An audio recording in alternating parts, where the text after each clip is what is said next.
জয় মা মনসার জয়। আমার একজন রিলেটিভ ছিলেন, উনি রাঁচিতে থাকেন। তো ওনার ভাইয়ের মেয়ে ও কোমায় চলে গেছিল, ঠিক আছে।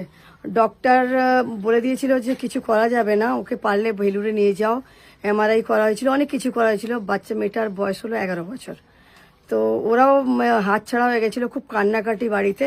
তারপর আমি বললাম কিছু করতে হবে না, দাঁড়াও। এখান থেকে আসলাম, এসে ফুলটা নিয়ে, জল নিয়ে, ওটা আর টিপ নিয়ে কোরিয়ার করে দিয়েছিলাম ওনাকে। বলেছিলাম ফুলটা মাথায় লাগাও, বালিশের তলায় রেখে দাও, জলটা ঘরে ছেটাও, আর মাথায় ফাথায় মুখে টুকে সব জায়গায় লাগিয়ে দাও।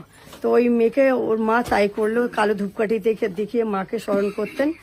3 দিনের মাথায় মেয়েটা নিজে উঠে তারপর কেমন ছিল?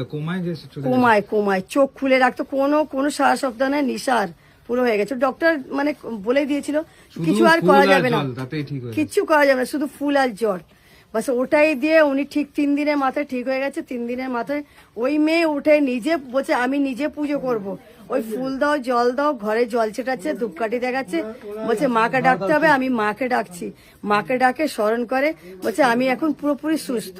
তারপরে ও এক্সাম দিল, এক্সাম দেওয়ার পরে ও ক্লাসে ফার্স্ট এসেছে। জয় মা মনসা জয়। ওরা খুবই হ্যাপি।